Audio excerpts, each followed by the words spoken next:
നമസ്കാരം, welcome back to our channel. ഇന്ന് നമുക്ക് നല്ലൊരു മീൽ പ്ലാൻ എങ്ങനെയാണ് ഉണ്ടാക്കുന്നതെന്ന് നോക്കാം. അപ്പം ആദ്യം എന്താണ് മീൽ പ്ലാൻ എന്ന് അറിഞ്ഞിരിക്കണം. പിന്നെ എന്തിനാണ് നമ്മൾ ഇങ്ങനെ ഒരു മീൽ പ്ലാനിങ് ചെയ്യുന്നതെന്ന് നോക്കണം. എന്താണ് ഇതിന്റെ ഗുണങ്ങൾ, പിന്നെ എങ്ങനെയാണ് നല്ലൊരു മീൽ പ്ലാനിങ് ചെയ്യാൻ നോക്കണം. അപ്പം നമുക്ക് ഈ ഒരു വീഡിയോ ഒന്ന് കണ്ടു നോക്കാം. ഞാൻ ചെയ്യുന്ന രീതികളാണ് കേട്ടോ ഇതിൽ കാണിക്കുന്നത്. അപ്പം ആദ്യം നമ്മൾ മീൽ പ്ലാനിങ് എന്താണെന്ന് നോക്കാം. മീൽ പ്ലാനിങ് എന്ന് പറഞ്ഞിട്ടുണ്ടെങ്കിൽ നമ്മൾ എല്ലാ ദിവസവും ഭക്ഷണം ഉണ്ടാക്കാറുണ്ടല്ലോ. രാവിലെ എണീറ്റിട്ടായിരിക്കും നമ്മൾ ആലോചിക്കുക ഇപ്പൊ രാവിലെ കഴിക്കാൻ എന്തായിരിക്കും ഉണ്ടാക്കുക. അപ്പൊ പുട്ടുപൊടി ഇരിക്കുന്നുണ്ട്, എന്നാൽ പിന്നെ പുട്ട് ഉണ്ടാക്കാന്ന് വിചാരിക്കും.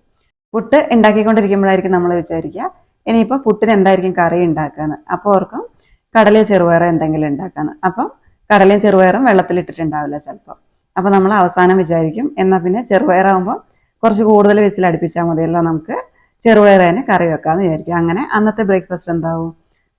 പുട്ടും ചെറുപയർ കറിയും ആയിരിക്കും. അപ്പോൾ നമ്മൾ ഇതൊരു പ്ലാൻ ഇല്ലാണ്ട് ചെയ്തിട്ടാണ് ഇങ്ങനെ വന്നത്. അപ്പം നമ്മളിതൊന്ന് തലേദിവസം തന്നെ പ്ലാൻ ചെയ്ത് വെക്കുകയാണെങ്കിൽ എന്ത് ചെയ്യാം, കടലയും ചെറുപയറൊക്കെ നമുക്ക് വെള്ളത്തിലിട്ട് കുതിർത്തി വെക്കാം. നമ്മളിത് പെട്ടെന്ന് വേവാൻ വേണ്ടിയിട്ട് മാത്രമല്ല കേട്ടോ കുതിർത്തി വെക്കുന്നത്. കടലയിലും ചെറുപയറിലൊക്കെയുള്ള പോഷകങ്ങളൊക്കെ നന്നായിട്ട് ആഗിരണം ചെയ്യണമെങ്കിൽ നമ്മളിത് കൂടുതൽ നേരം വെള്ളത്തിൽ കുതിർത്തി ഇട്ടേ പറ്റൂ. അപ്പോൾ അതിന് വേണ്ടിയിട്ടാണ് തലേദിവസം ഇട്ട് വെക്കുന്നത്. അപ്പം നമുക്കൊരു പ്ലാൻ ഉണ്ടെങ്കിൽ നമുക്കിതിനെക്കുറിച്ചൊന്ന് ചെറിയൊരു അറിവുണ്ടെങ്കിൽ നമുക്ക് എന്ത് ചെയ്യാം, തലേദിവസം തന്നെ കടല വെള്ളത്തിൽ കുതിരാനായിട്ട് ഇട്ട് വെക്കാം. അതേപോലെ നമ്മളിപ്പോൾ പുട്ടുണ്ടാക്കി എന്ന് പറഞ്ഞല്ലോ, ഇതിൽ നമ്മൾ വെള്ളരി പുട്ടായിരിക്കും ചിലപ്പോൾ ഉണ്ടാക്കിയിട്ടുണ്ടാവുക. അപ്പോൾ നമ്മളൊന്ന് പ്ലാൻ ചെയ്യുകയാണെങ്കിൽ നമുക്ക് വെള്ളരി മാറ്റിയിട്ട് വേണമെങ്കിൽ കുറച്ചും കൂടെ പോഷക ഗുണങ്ങൾ കൂടുതലുള്ള മട്ടേരി പുട്ട് ഉണ്ടാക്കാനായിട്ട് പറ്റും. അപ്പോൾ ഇതാണ് മീൽ പ്ലാനിങ് എന്ന് പറയുന്നത്. നമ്മൾ ഇന്ന് എന്താണോ ഉണ്ടാക്കുന്നത് അത് നമ്മൾ തലേദിവസം തന്നെ ഒന്ന് പ്ലാൻ ചെയ്ത് വെക്കാം. ഇതിപ്പോ ഒരു ദിവസത്തെ കാര്യമാണേ പറഞ്ഞത്. ഇതേപോലെ നമ്മൾ ഒരാഴ്ചത്തെ കാര്യം എഴുതി വെക്കുകയാണെങ്കിൽ എത്ര സുഖമായിരിക്കും രാവിലെ ഫുഡൊക്കെ ഉണ്ടാക്കാനായിട്ട്. രാവിലത്തെ കാര്യം മാത്രമല്ല കേട്ടോ, ഉച്ചത്തേക്കും വൈകുന്നേരത്തേക്കും ഒക്കെയുള്ള ഫുഡ് നമ്മൾ ഇതേപോലെ ഒന്ന് പ്ലാൻ ചെയ്ത് ചെയ്യുകയാണെങ്കിൽ നല്ല ഈസി ആയിരിക്കും കേട്ടോ. ഇനി എന്തിനാണ് നമ്മളൊരു മീൽ പ്ലാനിങ് ചെയ്യുന്നതെന്നും അതിന്റെ ഗുണങ്ങൾ എന്തൊക്കെയാണെന്ന് നോക്കാം. ആദ്യത്തെ എന്ന് പറയുന്നത് നമുക്ക് ഒരുപാട് കൺഫ്യൂഷൻ ഇല്ലാതെ രാവിലെ പണികളൊക്കെ പെട്ടെന്ന് തീർക്കാനായിട്ട് പറ്റും കേട്ടോ. ഒരുപാട് സമയം നമുക്ക് ലാഭം കിട്ടും. രാത്രി നമ്മൾ കിടന്നാലോചിക്കേണ്ട ആവശ്യമില്ല രാവിലെ എന്താ ഉണ്ടാക്കാന്ന്. രാവിലെ എണീറ്റിട്ടും ആലോചിക്കേണ്ട ആവശ്യമൊന്നുമില്ല ഇനിയിപ്പോൾ എന്താ ഉണ്ടാക്കുക, എന്തൊക്കെയാ ഉണ്ടാക്കുക, എപ്പോൾ തീരും, ഇതൊന്നും ആലോചിക്കേണ്ട ആവശ്യമില്ല. നമ്മൾ ഓൾറെഡി അത് ഒന്ന് നോട്ട് ചെയ്ത് വെച്ചിട്ടുണ്ടെങ്കിൽ അല്ലെങ്കിൽ ഒന്ന് പ്ലാൻ ചെയ്ത് വെച്ചിട്ടുണ്ടെങ്കിൽ നമുക്ക് എന്ത് ചെയ്യാം, ആ പ്ലാൻ ചെയ്തതുപോലെ തന്നെ രാവിലെ എണീറ്റിട്ട് നമുക്ക് ഉണ്ടാക്കേണ്ട ഫുഡൊക്കെ ഉണ്ടാക്കി വെക്കാം. അപ്പം എന്താണ്, നമുക്ക് ടെൻഷൻ ഫ്രീ ആയിട്ട് കൺഫ്യൂഷൻ ഇല്ലാതെ രാവിലെ ഫുഡൊക്കെ ഉണ്ടാക്കാനായിട്ട് പറ്റും. ഒന്നാണ് അത് കേട്ടോ. ഇനി നമുക്ക് രണ്ടാമത്തെ കാര്യം എന്ന് പറഞ്ഞിട്ടുണ്ടെങ്കിൽ നമ്മൾ രാവിലെ എണീറ്റ് വേഗം തന്നെ പണി തുടങ്ങുകയാണെങ്കിൽ പെട്ടെന്ന് പണി തീരുകയും ചെയ്യുമല്ലോ. അപ്പോൾ നമുക്ക് ഒരുപാട് സമയവും നമുക്ക് ലാഭമായിട്ട് കിട്ടും. അതാണ് രണ്ടാമത്തെ കാര്യം. അതുപോലെ തന്നെ മൂന്നാമത്തെ കാര്യം എന്ന് പറഞ്ഞിട്ടുണ്ടെങ്കിൽ നമ്മൾ ഇതേപോലെ ഒരു പ്ലാനിങ് ചെയ്യുകയാണെങ്കിൽ നമുക്ക് നല്ല പോഷകഗുണങ്ങളുള്ള ആഹാരം തന്നെ കഴിക്കാനായിട്ട് പറ്റും. കാരണം എന്ന് വെച്ചാൽ ഇപ്പം നമ്മൾ നേരത്തെ പുട്ടിൻ്റെ ചെറുപയറിൻ്റെ കാര്യം പറഞ്ഞല്ലോ, അത് വെള്ളരി പുട്ടായിരിക്കും ചിലപ്പോൾ ഉണ്ടാക്കുക എന്ന് പറഞ്ഞല്ലോ. അപ്പോൾ അത് പ്ലാൻ ഇല്ലാത്തത് കൊണ്ടാണല്ലോ അങ്ങനെ നമ്മൾ ചെയ്തത്. അപ്പം അത് അത്ര പോഷകഗുണമുള്ള കാര്യമല്ല വെള്ളരിപ്പുട്ട് എന്ന് പറയുന്നത്. നമ്മളൊന്ന് പ്ലാൻ ചെയ്യുകയാണെങ്കിൽ നമുക്ക് ആദ്യം തന്നെ മട്ടേരിപ്പുട്ടിലുള്ള പൊടിയൊക്കെ തലേദിവസം തന്നെ റെഡിയാക്കി വെക്കുകയാണെങ്കിൽ രാവിലെ മട്ടേരിപ്പുട്ട് ഉണ്ടാക്കാം. നമുക്ക് ചിലപ്പോൾ ഇഷ്ടം വെള്ളരിപ്പുട്ടായിരിക്കും, എന്നാലും നമുക്ക് മട്ടേരിപ്പുട്ട് കുറച്ച് അളവ് കുറച്ച് കഴിച്ചാലും കുറച്ചും കൂടി ഒന്ന് ഹെൽത്തി ആയിട്ടുള്ളതാണല്ലോ. അപ്പോൾ അങ്ങനെ വേണമെങ്കിൽ ചെയ്യാം. നമ്മൾ ഈ പ്ലാൻ ചെയ്തതുകൊണ്ടാണ് നമുക്ക് വെള്ളരിപ്പുട്ടല്ലാതെ മട്ടേരിപ്പുട്ട് ഉണ്ടാക്കാനായിട്ട് പറ്റിയിട്ടുള്ളത്. അതേപോലെ നമുക്ക് പ്ലാൻ ചെയ്ത് നമ്മളിപ്പോൾ മട്ടേരിപ്പുട്ട് ഉണ്ടാക്കാമെന്ന് വിചാരിക്കുക. അതിൻ്റെ കൂടെ നമുക്ക് ഇതിപ്പോൾ കാർബോഹൈഡ്രേറ്റ് ആണ് കേട്ടോ പുട്ടിൻ്റെ കാര്യം പറഞ്ഞത്, മട്ടേരി. അതിൻ്റെ കൂടെ നമുക്ക് കുറച്ച് പ്രോട്ടീൻ റിച്ച് ആയിട്ടുള്ള കറി ഏതെങ്കിലും ഉപയോഗിക്കാം. നമ്മൾ നോൺ വെജ് ആണെങ്കിൽ നമുക്ക് ഇറച്ചിയോ മീനോ മുട്ടയോ ഇതൊക്കെ ഉപയോഗിക്കാം. ഇനി അതല്ല വെജിറ്റേറിയൻ ആണെങ്കിൽ സോയാബീൻ്റെ കറിയോ അങ്ങനെയൊക്കെ ഉപയോഗിക്കാം. അത് നമ്മൾ പ്ലാൻ ചെയ്ത് വെക്കുകയാണെങ്കിലേ മാത്രമേ നമുക്ക് രാവിലെ എണീറ്റിട്ട് പെട്ടെന്ന് തന്നെ മട്ടേരി പുട്ടോ അതല്ലെങ്കിൽ അതിന് പറ്റിയിട്ടുള്ള പ്രോട്ടീൻ റിച്ച് ആയിട്ടുള്ള കറിയൊക്കെ ഉണ്ടാക്കാനായിട്ട് പറ്റുള്ളൂ.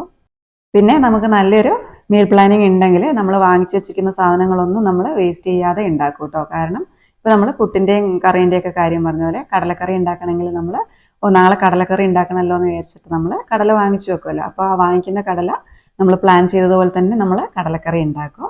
അല്ലാതെ അത് എടുത്തു വെച്ചിട്ട് അടുത്ത ആഴ്ച എടുക്കാമെന്ന് പറഞ്ഞിട്ട് ചിലപ്പോൾ വെക്കും. അത് ചിലപ്പോൾ ഓർമ്മയുണ്ടാവില്ല, കടല വാങ്ങിയതും ഓർമ്മയുണ്ടാവില്ല, കടലക്കറി വെച്ചതും ഓർമ്മയുണ്ടാവില്ല. എന്നിട്ട് ആ കടല അവിടെ ഇരുന്ന് നാശമായി പോകും. അപ്പം അതേപോലെ നമ്മൾ വാങ്ങിച്ചു വെച്ചിരിക്കുന്ന സാധനങ്ങളൊന്നും നമ്മൾ ഇതേപോലെ പ്ലാൻ ചെയ്ത് വെക്കുകയാണെങ്കിൽ വേസ്റ്റ് ആയി പോകില്ല കേട്ടോ.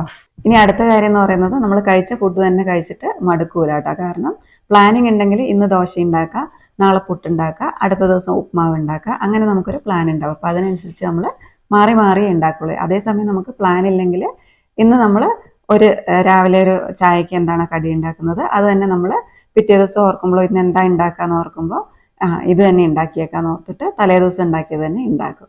അപ്പോൾ നമ്മൾ വീണ്ടും വീണ്ടും ഒരേ ഭക്ഷണം തന്നെയാണ് കഴിച്ചുകൊണ്ടിരിക്കുന്നത്. മാറ്റി ചിന്തിക്കാനേ നമുക്ക് തോന്നൂല. അതേസമയം പ്ലാൻ ചെയ്ത് വെക്കുകയാണെങ്കിൽ നമുക്ക് മാറ്റി മാറ്റി ഉണ്ടാക്കാം, ആർക്കും ഒരു ബോറടി ഉണ്ടാവില്ല. ഇനി അടുത്ത കാര്യം എന്ന് പറഞ്ഞിട്ടുണ്ടെങ്കിൽ നമ്മൾ ഇതേപോലെ പ്ലാൻ ചെയ്ത് വെക്കുകയാണെങ്കിൽ ഒരാഴ്ചത്തേക്ക് പ്ലാൻ ചെയ്യാമെന്ന് വിചാരിക്കുക. അപ്പോൾ ആ ആഴ്ച നമ്മൾ എന്തൊക്കെയാണ് ഉണ്ടാക്കേണ്ടതെന്ന് നമുക്ക് അറിയാമല്ലോ. അപ്പോൾ നമ്മൾ പുറത്തു പോയിട്ട് കഴിക്കാനൊന്നും നോക്കൂല, അതുപോലെ പുറത്തുനിന്ന് ഓർഡർ ചെയ്ത് കഴിക്കാനൊന്നും നോക്കൂല കേട്ടോ. അപ്പോൾ നമുക്ക് പൈസയും ലാഭമാണ്. എങ്ങനെയാണ് നമുക്ക് നല്ലൊരു മീൽ പ്ലാനിങ് ചെയ്യാൻ നോക്കാം കേട്ടോ. അപ്പോൾ മീൽ പ്ലാനിങ് ചെയ്യുന്നതിന് മുൻപായിട്ട് നമുക്ക് നമ്മൾ ഉണ്ടാക്കാൻ പോകുന്ന കറികൾക്ക് വേണ്ടിയിട്ട് എന്തൊക്കെ സാധനങ്ങൾ വാങ്ങണമെന്ന് ആദ്യം തീരുമാനിക്കാം. അപ്പോൾ സാധനം വാങ്ങിക്കുന്നതിന് മുൻപായിട്ട് എന്ത് തീരുമാനിക്കണം? അതൊക്കെ നമ്മുടെ ശരീരത്തിന് നല്ലതാണോന്നോ കഴിക്കുന്നതുകൊണ്ട് എന്തെങ്കിലും ഗുണങ്ങളുണ്ടോന്നോ ഇതൊക്കെ അറിഞ്ഞിരിക്കണം കേട്ടോ. ഇതൊന്നും അറിയാതെയാണ്, ചിലർ അറിഞ്ഞിട്ടായിരിക്കും, അറിയാതെയും നമ്മൾ വാങ്ങിച്ചിട്ട് നമുക്ക് ഇഷ്ടമുള്ളതൊക്കെ നമ്മുടെ വായിക്ക് രുചിയുള്ളതൊക്കെ നമ്മൾ ഉണ്ടാക്കി കഴിക്കാറുണ്ട്. അതിൻ്റെ കൂടെ നമ്മൾ വാങ്ങിക്കുന്നത് ഹെൽത്തി ആയിട്ടുള്ള കാര്യങ്ങളാണോ എന്നും കൂടെ ഒന്ന് നോക്കിയിട്ടുണ്ടെങ്കിൽ നല്ലതായിരിക്കും കേട്ടോ. വേണമെങ്കിൽ നമുക്ക് അങ്ങനെയും ചെയ്യാം. അപ്പോൾ ഞാൻ അങ്ങനെയാണ് കേട്ടോ ചെയ്യാറുള്ളത്. നമ്മൾ വാങ്ങിക്കുന്ന സാധനങ്ങളിൽ അത്യാവശ്യം പ്രോട്ടീനും കാർബോഹൈഡ്രേറ്റ് എന്ന് പറയുമ്പോൾ സിമ്പിളായിട്ടുള്ളതല്ല കേട്ടോ. സിമ്പിളായിട്ടുള്ള ഷുഗർ എന്ന് പറയുമ്പോൾ നമ്മൾ പഞ്ചസാരയും വെള്ളയരിയും വൈറ്റ് ബ്രെഡ് അങ്ങനത്തെ കാര്യങ്ങളൊക്കെ ഉണ്ടല്ലോ, അതൊന്നും അല്ല കേട്ടോ. അല്ലാതെ കോംപ്ലക്സ് ആയിട്ടുള്ള കാർബോഹൈഡ്രേറ്റ്, നമ്മൾ ചോറ് വെക്കുന്ന റെഡ് റൈസ് ഉണ്ടല്ലോ അത്, പിന്നെ എന്താണ് ഹോൾ വീറ്റ് ഗ്രെയിൻസ്, പിന്നെ ഓട്സ്, കീൻവ, ഇതൊക്കെയാണ് കോംപ്ലക്സ് കാർബോഹൈഡ്രേറ്റ്. അപ്പോൾ അങ്ങനത്തത് വാങ്ങിക്കാനായിട്ട് ശ്രദ്ധിക്കാറുണ്ട്. ഒന്നത്. പിന്നെ പ്രോട്ടീൻ്റെ കാര്യം അറിയാമല്ലോ. വെജിറ്റേറിയൻസ് ആണെങ്കിൽ സോയാബീനും കീൻവ, ഓട്സ്, അതൊക്കെ വെജിറ്റബിൾസ്, ഫ്രൂട്ട്സ്, അതൊക്കെ. നോൺ വെജ് ആണെങ്കിൽ നമുക്ക് ഇറച്ചിയും മീനും മുട്ടയും ഡയറി പ്രോഡക്ട്സ് ഒക്കെ ഉപയോഗിക്കാം. പാലും വെണ്ണയും നെയ്യ്, മോര്, അങ്ങനത്തെ കാര്യങ്ങളൊക്കെ ഇതിലൊക്കെ പ്രോട്ടീൻ അടങ്ങിയിട്ടുണ്ട്. പിന്നെ ഗുഡ് ഫാറ്റ് ഉള്ള കാര്യങ്ങളാണ് നമ്മൾ വാങ്ങിക്കുന്നത് നോക്കും. ഗുഡ് ഫാറ്റ് എന്ന് പറയുമ്പോൾ നമ്മൾ വാങ്ങിക്കുന്ന മത്തി, അയില, ഇതിലൊക്കെ ഉണ്ട്. പിന്നെ എന്താണ് കറി വെക്കാൻ എടുക്കുന്ന വെളിച്ചെണ്ണ, തേങ്ങ, പിന്നെ ഒലീവ് ഓയിൽ, ഡാർക്ക് ചോക്ലേറ്റ്, അതിലൊക്കെ ഗുഡ് ഫാറ്റ് ഉണ്ട് കേട്ടോ. അപ്പോൾ പിന്നെ നെയ്യ്, ഇതിലൊക്കെ ഉണ്ട്. അപ്പോൾ അതൊക്കെ നമ്മൾ കഴിക്കുന്ന ഫുഡിൽ ഉൾപ്പെടുത്താറുണ്ടോ എന്നും കൂടെ നോക്കാറുണ്ട്. പിന്നെ വൈറ്റമിൻസും മിനറൽസും നമുക്ക് ഇലക്കറികളൊന്നും പിന്നെ ഫ്രൂട്ട്സൊന്നും നട്ട്സൊന്നും സീഡ്സൊന്നും ഒക്കെ കിട്ടും. അപ്പോൾ ഇങ്ങനെയൊക്കെ കുറച്ചൊന്നും നോക്കിയിട്ടാണ് വാങ്ങിക്കാറുള്ളത്. ഇങ്ങനെ നോക്കിയില്ലെങ്കിൽ കുഴപ്പമില്ല കേട്ടോ, നേരത്തെ പറഞ്ഞല്ലോ. അപ്പോൾ നോക്കുകയാണെങ്കിൽ കുട്ടികൾക്കൊക്കെ കൊടുക്കുമ്പോൾ അവർ നല്ല ഹെൽത്തി ആയിട്ടിരിക്കും. സ്കൂളിലൊക്കെ അവർക്ക് നല്ല ഉഷാറായിട്ട് ഇരിക്കാനായിട്ട് പറ്റും കേട്ടോ. അപ്പോൾ അതൊക്കെ ഒന്ന് നോക്കുക. പിന്നെ നമ്മൾ പ്ലാൻ ചെയ്യുന്നതിൻ്റെ കൂടെ തന്നെ നേരത്തെ പറഞ്ഞല്ലോ, തലേ ദിവസമൊക്കെ കുതിരാനൊക്കെ എന്തെങ്കിലും ഇട്ട് വെക്കാനുണ്ടെങ്കിൽ അതൊക്കെ ഒന്ന് നോട്ട് ചെയ്ത് വെക്കുക. ഇതൊക്കെ നമുക്ക് വേണമെങ്കിൽ ഓർത്ത് വെക്കുന്നത് മറന്നു പോകാൻ തോന്നുകയാണെങ്കിൽ എന്ത് ചെയ്യാം, ഫോണിലൊന്ന് നോട്ട് ചെയ്ത് വെക്കാം. അല്ലെങ്കിൽ ഒരു അലാം വെക്കാം. രാവിലെ കുതിർത്തി വെക്കാനുണ്ട്, വൈകുന്നേരം അരച്ച് വെക്കാനുണ്ട് എന്നൊക്കെ. നമ്മൾ ഇതൊന്നും ചെയ്തിട്ടില്ലെങ്കിൽ പിറ്റേ ദിവസം രാവിലെ അപ്പം ഉണ്ടാക്കാൻ നോക്കുമ്പോഴായിരിക്കും അയ്യോ ദോശയ്ക്ക് അരച്ച് വെച്ചില്ല എന്ന് ഓർക്കുക. അപ്പോൾ ഇതുപോലെ ഒന്ന് ഫോണിൽ നോട്ട് ചെയ്ത് വെക്കുകയാണെങ്കിൽ നല്ലതായിരിക്കും. നമുക്കൊരു മടീൻ്റെ ആവശ്യമൊന്നുമില്ല. നമ്മളെ ഫോണാണ്, നമ്മൾ എഴുതി വെക്കുന്നത്, നമ്മൾ തന്നെ നോക്കാനുള്ളതാണ്. അപ്പോൾ അങ്ങനെ ചെയ്യാം. പിന്നെ എന്താണ്, കടയിൽ പോയിട്ട് സാധനങ്ങളൊക്കെ വാങ്ങിക്കുമ്പോൾ ആദ്യം നമ്മളെ വീട്ടിൽ എന്തൊക്കെയാണ് ഉള്ളതെന്ന് നോക്കുക. എന്നിട്ട് ഇല്ലാത്ത സാധനങ്ങളുടെ ലിസ്റ്റൊക്കെ ഒന്ന് എഴുതി വെക്കുക. എന്നിട്ട് കടയിൽ പോയിട്ട് വാങ്ങിച്ചിട്ട് വരാം. ഒരു പ്രാവശ്യം തന്നെ പോയിട്ട് വാങ്ങിച്ചിട്ട് വരാൻ നോക്കുക. ഇടയ്ക്കിടയ്ക്ക് നമ്മൾ പോയിട്ടുണ്ടെങ്കിൽ നമുക്ക് ആവശ്യമില്ലാത്ത സാധനങ്ങൾ നമ്മൾ കാണുമ്പോൾ വാങ്ങിച്ചിട്ട് വരും. പിന്നെ അത് വെറുതെ വീട്ടിലിരുന്നിട്ട് ഉപയോഗിക്കാതെ നാശമായി പോവുകയും ചെയ്യും കേട്ടോ. അപ്പോൾ ഒരു തവണ മാത്രം പോയിട്ട് വാങ്ങിക്കാൻ നോക്കുക. തീർന്ന സാധനങ്ങളൊക്കെ അപ്പം തന്നെ നമ്മളൊരു ബുക്കിലോ ഫോണിലോ എന്തെങ്കിലും നോട്ട് ചെയ്ത് വെക്കുക. അതേപോലെ തന്നെ നമ്മൾ കടയിൽ പോയി സാധനം മേടിച്ചിട്ട് സമയമൊക്കെ കളയുന്നതിനേക്കാൾ എപ്പോഴും എളുപ്പം ഓൺലൈനായിട്ട് നമുക്ക് വീട്ടിൽ കൊണ്ടുതരുന്നുണ്ടെങ്കിൽ അങ്ങനെ വാങ്ങിക്കാം കേട്ടോ. അപ്പോൾ നമ്മൾ തീർന്നു പോകുന്ന സാധനങ്ങളൊക്കെ തീർന്നു പോകുമ്പോൾ തന്നെ കാർട്ടിലേക്ക് എടുത്തിടുക. എന്നിട്ട് അവസാനം നമ്മൾ വാങ്ങിക്കുന്നതിന് തൊട്ട് മുൻപ് ഒന്ന് നോക്കിയിട്ട് ആവശ്യമില്ലാത്ത എന്തെങ്കിലും ഉണ്ടെങ്കിൽ അതങ്ങ് ഒഴിവാക്കിയിട്ട് നമുക്ക് ആവശ്യമുള്ളത് മാത്രം വാങ്ങിച്ചു വെക്കുക. അങ്ങനെയൊക്കെ ചെയ്തിട്ട് നമുക്ക് ഈ ഒരു മീൽ പ്ലാനിങ് നന്നാക്കി എടുക്കാം കേട്ടോ.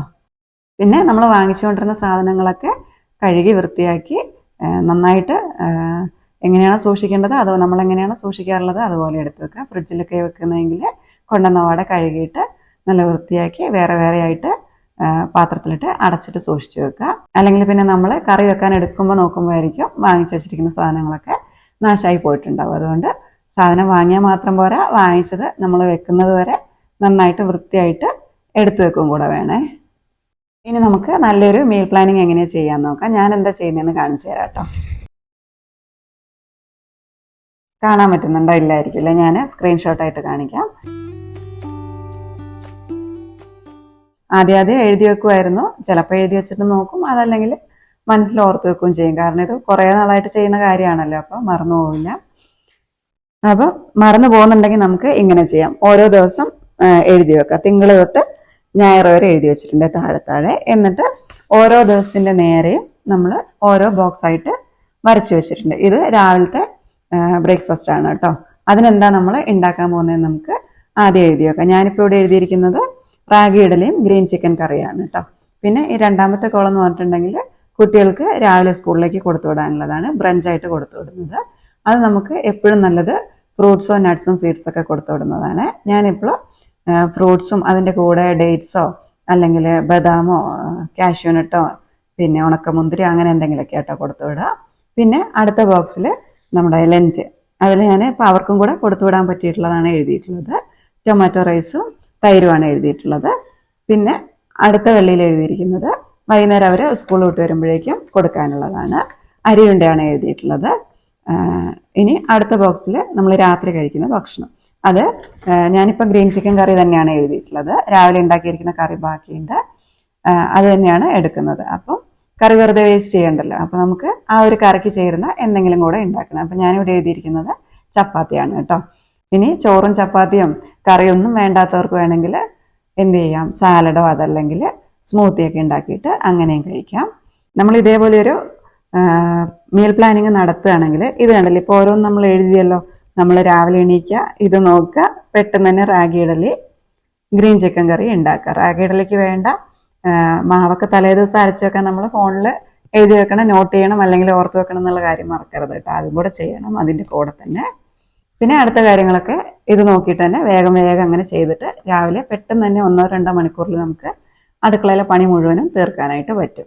ഇനി അടുത്ത ദിവസത്തെ എഴുതിയിട്ടുണ്ട് പുട്ടും കടലക്കറിയാണ് എഴുതിയിട്ടുള്ളത്. പുട്ട് ചെമ്പാവരിൻ്റെ പുട്ടാണ് എടുക്കുന്നത്, പിന്നെ കടലക്കറി. അപ്പം എന്താണ് കോംപ്ലക്സ് കാർബോഹൈഡ്രേറ്റ് അടങ്ങിയിട്ടുള്ള പുട്ടാണ് ഉണ്ടാക്കിയിട്ടുള്ളത്, ഹെൽത്തിയാണ്. അത് കഴിഞ്ഞിട്ട് കടലക്കറി എഴുതിയിട്ടുണ്ട്. അത്യാവശ്യം പ്രോട്ടീനും ഫാറ്റും പിന്നെ മിനറൽസും വൈറ്റമിൻസും എല്ലാം ഉൾപ്പെടുന്ന രീതിയിലാണ് ഒരു ദിവസത്തെ മീൽ മുഴുവൻ പ്ലാൻ ചെയ്യുന്നത്. ഇതേപോലെ ഓരോ ദിവസത്തെ എഴുതാട്ടോ. ഞാനിപ്പോൾ മുഴുവൻ എഴുതിയിട്ടില്ല.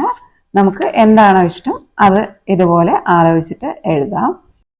ഇതുപോലെ നമുക്ക് ഈ ബ്രൗൺ റൈസിൻ്റെ പലഹാരങ്ങളൊന്നും ഇഷ്ടമില്ലെങ്കിൽ നമുക്ക് വേണമെങ്കിൽ എന്ത് ചെയ്യാം, രാവിലെ ദോശ ഉണ്ടാക്കുന്ന സമയത്ത് അരിൻ്റെ അളവ് കുറച്ചിട്ട് നമുക്ക് ഉഴുന്ന് കൂടുതലായിട്ട് ചേർത്തിട്ട് അങ്ങനെ ദോശയും ഇഡലിയൊക്കെ ഉണ്ടാക്കാം കേട്ടോ. ഞാനിവിടെ കുട്ടികൾക്ക് അങ്ങനെയാണ് ചെയ്തു കൊടുക്കാറുള്ളത്.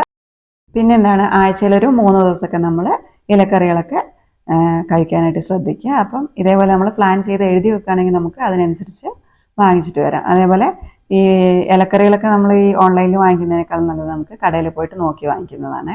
വീട്ടിൽ ഇല്ലാത്തവരുടെ കാര്യമാണ് കേട്ടോ പറയുന്നത്.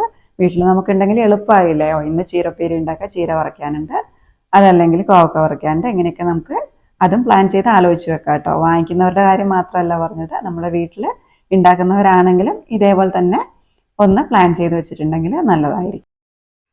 ഇതുപോലെ നമ്മൾ മീൽ പ്ലാനിങ് ഉണ്ടാക്കി വെക്കുകയാണെങ്കിൽ പെന്നും കൊണ്ട് എഴുതാണെങ്കിൽ പിന്നെ മായ്ക്കാൻ പറ്റില്ലല്ലോ, നമുക്ക് അടുത്ത പേജിൽ വേറെ ഉണ്ടാക്കേണ്ടി വരും.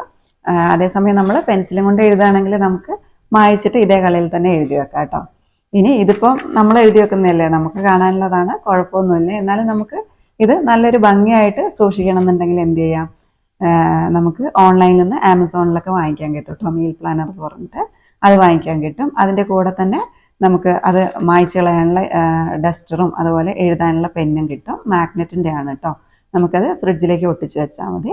എന്നിട്ട് ഒരാഴ്ചത്തേക്കുള്ള കാര്യങ്ങൾ എഴുതി വെക്കുക. ഒരാഴ്ച കഴിയുമ്പോൾ അത് മായ്ച്ചിട്ട് നമുക്ക് അടുത്ത ആഴ്ചത്തേക്കുള്ളത് എഴുതാം. അതിൻ്റെ ഇടയ്ക്ക് നമുക്ക് എന്തെങ്കിലും മാറ്റം വരുത്തണമെന്നുണ്ടെങ്കിൽ അതും മായ്ച്ചിട്ട് എഴുതി വെക്കാവുന്നതേ ഉള്ളൂ കേട്ടോ. മീൽ പ്ലാൻ ചെയ്യുമ്പോൾ നമ്മൾ എപ്പോഴും ഒരു ദിവസത്തേക്കുള്ള ചെയ്യുക, അതല്ലെങ്കിൽ ഒരാഴ്ചത്തേക്ക് 1 മാസത്തേക്ക് ഉള്ളത് ചെയ്യുക. നമുക്ക് എപ്പോഴും എളുപ്പം എന്തായിരിക്കും, ഒരാഴ്ചത്തേക്കുള്ളത് ചെയ്യുന്നതായിരിക്കും. അതിനനുസരിച്ചുള്ള സാധനങ്ങൾ വാങ്ങിക്കുക. എന്നിട്ട് എന്ത് കറിയാണ് നമ്മൾ ഉണ്ടാക്കാൻ പോകുന്നതെന്നൊന്ന് പ്ലാൻ ചെയ്തിട്ട് എഴുതി വെച്ചാൽ മതി. എന്നിട്ട് ആ എഴുതി വെച്ചത് നോക്കിയിട്ട് നമുക്ക് ഓരോ ദിവസവും രാവിലെ എണീറ്റിട്ട് അടുക്കളയിലെ പണികൾ ചെയ്യും. ഞാൻ രാവിലെ പൊതുവെ ഉണ്ടാക്കാറുള്ളത് അത്യാവശ്യം പ്രോട്ടീനും കാർബോഹൈഡ്രേറ്റും ഫാറ്റും ഇതൊക്കെ അടങ്ങിയിട്ടുള്ള ഫുഡാണ് കേട്ടോ ഉണ്ടാക്കുന്നത്. കാരണം കുട്ടികളൊക്കെ ഇത് കഴിച്ചിട്ട് സ്കൂളിൽ പോകാനുള്ളതല്ലേ, അവർക്കും അവരുടെ കൂടെ നമുക്കും നല്ലതാണല്ലോ. അങ്ങനെ രാവിലെ അങ്ങനെ ഉണ്ടാക്കും. ഉച്ചയ്ക്ക് ചോറ്, അതായത് നമ്മുടെ കുത്തരി ചോറുണ്ടല്ലോ അതും, പിന്നെ എന്തെങ്കിലും തോരനോ അതല്ലെങ്കിൽ ഒഴിച്ചുകറിയോ അങ്ങനെയൊക്കെ. പിന്നെ കുട്ടികൾക്ക് ചില ദിവസം ഈ ചോറ് തന്നെ കൊടുത്തു വിടും. അതല്ലെങ്കിൽ സാധാരണ ചോറല്ലാതെ എന്തെങ്കിലും സ്പെഷ്യലായിട്ട് അവർക്ക് ഉണ്ടാക്കി കൊടുക്കും കേട്ടോ. അതായത് ഗ്രീൻ പീസ് വെച്ചിട്ടുള്ള റൈസോ തക്കാളി ചോറോ അതല്ലെങ്കിൽ ഉരുളക്കിഴങ്ങ് ഒന്ന് ഫ്രൈ ചെയ്തിട്ട് നല്ല റൈസായിട്ട് ഉണ്ടാക്കിയെടുക്കാം. അങ്ങനെയൊക്കെ ഉണ്ടാക്കി കൊടുക്കും. അതിൻ്റെ കൂടെ സാലഡും ഒക്കെ ഉണ്ടാക്കി കൊടുക്കാറുണ്ട്. പിന്നെ വൈകുന്നേരം അവർക്ക് എന്തെങ്കിലും ഇതുപോലെ ഹെൽത്തി ആയിട്ടുള്ള എന്തെങ്കിലും സ്നാക്സ് ഒക്കെ ഉണ്ടാക്കി കൊടുക്കാറുണ്ട്. ഇടയ്ക്ക് നമ്മൾ സാധാരണ ഉണ്ടാക്കുന്ന പോലെ നമുക്ക് കഴിക്കാൻ ഇഷ്ടപ്പെടുന്ന സ്നാക്സ് ഒക്കെ അതും ഉണ്ടാക്കാറുണ്ട് കേട്ടോ. പിന്നെ വൈകുന്നേരം രാവിലത്തെ ഉച്ചത്തെ കറി എന്തെങ്കിലും ബാക്കിയുണ്ടെങ്കിൽ അതിന് ചേരുന്ന എന്തെങ്കിലും കൂടി ഉണ്ടാക്കും, ചപ്പാത്തിയോ അങ്ങനെ എന്തെങ്കിലും. പിന്നെ അത് കഴിക്കുന്നില്ലെങ്കിൽ ചില ദിവസം സാലഡ് ഉണ്ടാക്കാറുണ്ട്. സാലഡൊക്കെ നമ്മൾ വലിയൊരു മാത്രമല്ല കേട്ടോ, കുട്ടികളൊക്കെ കഴിക്കാറുണ്ട്. അവർക്ക് വലിയ ഇഷ്ടമൊന്നുമില്ല, എന്നാലും നമ്മൾ കഴിക്കുന്നതിൻ്റെ കൂടെ അവരും കുറച്ചൊക്കെ കഴിച്ച് അങ്ങനെ അതും അവരുടെ ഒരു ലൈഫ് സ്റ്റൈലിൻ്റെ ഭാഗമായിക്കോളും. നമ്മളിപ്പോൾ സാലഡൊന്നും അങ്ങനെ കഴിക്കാറില്ലല്ലോ, പണ്ട് നമ്മളെ വീട്ടിലൊന്നും കഴിച്ചിട്ടുണ്ടായിരുന്നില്ല, അതുകൊണ്ട് നമുക്കും അത് കഴിച്ച് ശീലമായിട്ടില്ല. പിന്നെ നമ്മളിപ്പോൾ വലുതായപ്പോൾ നമ്മൾ സ്വന്തം ഉണ്ടാക്കാൻ തുടങ്ങിയപ്പോൾ സാലഡൊക്കെ ഉണ്ടാക്കാൻ തുടങ്ങി, അവർക്കും കൊടുക്കാറുണ്ട്, നമ്മളും കഴിക്കാറുണ്ട്. അപ്പോൾ ആരെങ്കിലും എന്തെങ്കിലും പ്രത്യേകിച്ച് കഴിക്കാതിരിക്കുന്നുണ്ടെങ്കിൽ അത് തന്നെ ഞാൻ വീണ്ടും വീണ്ടും ഉണ്ടാക്കും കേട്ടോ. ഇടയ്ക്കൊക്കെ കഴിച്ചിട്ട് കുറച്ചൊന്ന് ഇഷ്ടമായിക്കോട്ടെ എന്ന് ഓർത്തിട്ട്, അല്ലാതെ അവർക്ക് ഇഷ്ടമല്ലല്ലോ എന്ന് ഓർത്തിട്ട് മാറ്റി വെക്കാറില്ല, അതും ഉണ്ടാക്കാറുണ്ട്. ഇഷ്ടമില്ലാത്തതും ഉണ്ടാക്കാറുണ്ട്. പിന്നെ അവർക്ക് ഇഷ്ടമായിക്കോട്ടെ എന്ന് ഓർത്തിട്ട് അവർക്ക് ഇഷ്ടമുള്ള കാര്യങ്ങളും കൂടെ ഉണ്ടാക്കി കൊടുക്കാറുണ്ട് കേട്ടോ. അപ്പോൾ ഇതൊക്കെയാണ് മീൽ പ്ലാനിങ്ങിനെ കുറിച്ച് പറയാനുള്ളത്. പിന്നെ ഏതൊക്കെയാണ് രാവിലെ ഉച്ചയ്ക്കും രാത്രിയൊക്കെ ഉണ്ടാക്കുന്നതെന്നൊക്കെ അറിയണമെന്നുണ്ടെങ്കിൽ ഒന്ന് പറയണം കേട്ടോ. നമുക്ക് അതും ഒന്ന് സംസാരിക്കാം.